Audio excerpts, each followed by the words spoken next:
Let's now bring in JP Smith. He's the mayoral committee member for safety and security in Cape Town, MMC for safety and security. Mr. Smith, a very good morning to you. What's the latest? How are your investigations going in terms of the fires? Do we know as to whether how they were started, the genesis of the fire? No, ma'am, that is not yet clear. SANParks has now recruited a fire forensic investigator who will hopefully also help bring some insight into this. But last night, just after dark, when the fire had largely been brought under control in that large fire break above Philip Khosana on Hospital Bend between the developments, the High Cape developments on Devil's Peak and Rose Memorial side. There's numerous residents then started to immediately call to see they were observing three men moving through the bush, setting fires one after the other. And we got traffic and law enforcement, Metro Police, all the neighborhood watch members and everybody out there. And not too long, one of the residents there, Yazid Evans, found a gentleman standing adjacent to a fire that had just been started, and a law enforcement officer then found them there. An arrest was made. This person is now in the custody of the South African police, and he did, in his conversation with the law enforcement officer, admit that he was responsible for the fire. Which fire at this stage is unclear, and whether he will own up to responsibility for the big fire or whether he's simply involved in the additional fires being started. Is he arrested or in custody? Do we know what the charges are? Yeah, he has been arrested. A formal case has been opened of arson, and witness statements have been collected now from residents, from the city councillor, Councillor Talib, who lives adjacent, who was one of the callers, and from others, obviously from the gentleman who found him. All those statements are now on record and being compiled, and hopefully this will allow SABC to determine whether he was involved. And if he was involved, I sincerely hope that there are very serious consequences for him, because it's not just property damage. I mean, some of that property damage is irreversible. Mostert's Mill and the library collection at UCT, those are irreplaceable artifacts. But equally, three have been injured, two firefighters from the city and a working on fire staff member. And those injuries could have been avoided if this was malicious and we didn't have that malicious action. We could have avoided these injuries.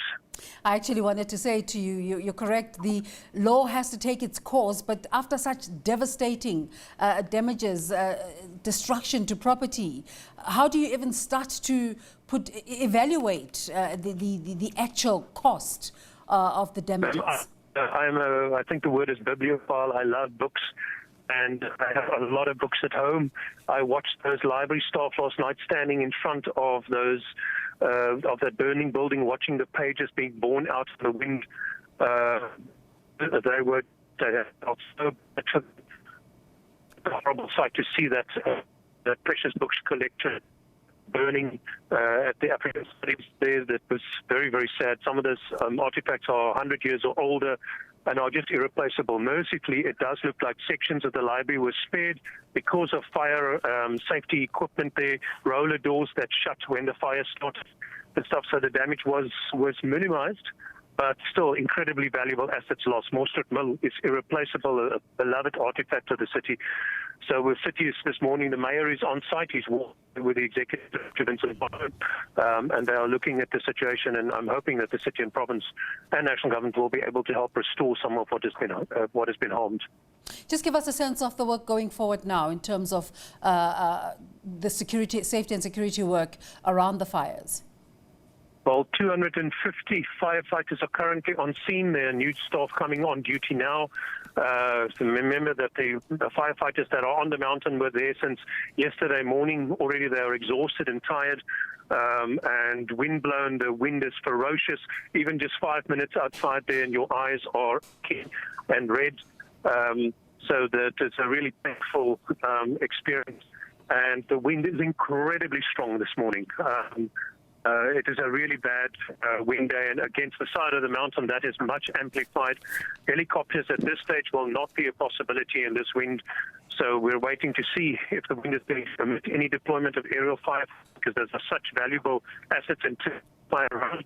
And at the moment, the fire was this morning earlier too high firefighters to reach, so there was a lot of the resources waiting for the fire to come within range to try and put out before it reached Vrederhoek, with precautionary evacuations in Pepper Tree Street and other streets adjacent to the edge of the wilderness area there. But the wind is pushing the fire a little bit past the back of the pepper piles now in a different direction, and that will again in due course now expose other areas to risk.